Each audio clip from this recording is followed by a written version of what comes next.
doesn't this image feel off to you? I mean, it's just an ordinary shopping mall. Sure, there's not a single living thing around, but it's just a normal shopping mall. Right? Well, it is. Yet, there's a certain negative energy to this image. Liminal spaces. Lately, I've been addicted to videos depicting them. Something about the perfect nestling in of the uncanny valley fascinates me. I've mentioned before that fear is one of my favorite subjects in psychology, and that scopophobia, aka the fear of being watched, is one of my greatest fears. I tell you, there isn't much that unnerves or even terrifies me more than the idea of being in a liminal space. What are liminal spaces anyway? Well, let me put it this way. Have you ever gone for a glass of water in the middle of the night in your home, but as you were traveling, things felt off? Like you didn't feel very safe going to your kitchen? That is, in essence, the most popular definition of a liminal space. A space that simultaneously evokes feelings of familiarity and nostalgia, along with feelings of eeriness and even hostility. Where did this phenomenon come from? More so, how did it gain so much popularity in recent years? Well, once I show you this image, the mystery is largely solved. Let's detour and discuss the backrooms.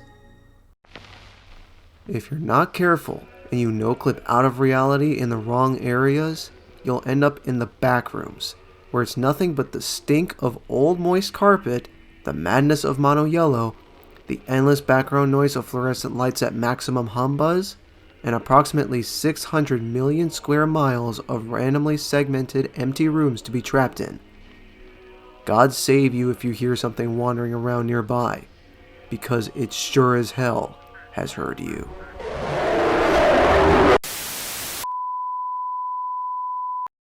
The Backrooms is an urban legend that began in 2019 and originated on, of course, 4chan. Immediately, this image caught people's attention.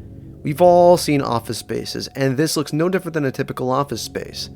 But while there are definitely images on that same 4chan thread that are arguably objectively creepier, the accompanying description, which you just heard, is more than likely what scared people the most. The typical depiction of the backrooms feels off already, with randomly segmented rooms and walls. A lack of furniture and other forms of life when you first set foot in the backrooms makes you feel isolated, alone, that no one is coming to save you. Then you read the rest of the description and, oh, you're not alone. There are other things in here that may be hostile. On a side note, I love that in the original depictions of the backrooms, before there was lore and all that crap, you can never be sure what exactly is chasing you. The original creatures look distorted and twisted, like nothing you could imagine. It's even worse that they're basically silent until they're ready to strike.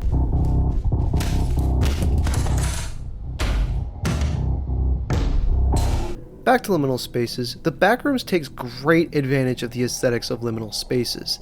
As I've said before, we all know what office spaces look like. The backrooms evoke a sense of familiarity given their office-like appearance. But then you think about what's going to happen next. Are you going to go back to our reality? Are you going to meet someone? Are you going to see another living thing? Are you safe? Or are you in danger? As Michael Stevens of Vsauce described in his Why Are Things Creepy video, between the mountains of safety and danger, there is a valley of creepiness, where the limits of our knowledge and trust and security aren't very clear. The aesthetics of liminal spaces dig into the uncanny valley of the human subconscious. When you're in a house bathed in light and inhabited by people, especially those you know and trust, you feel safe and secure.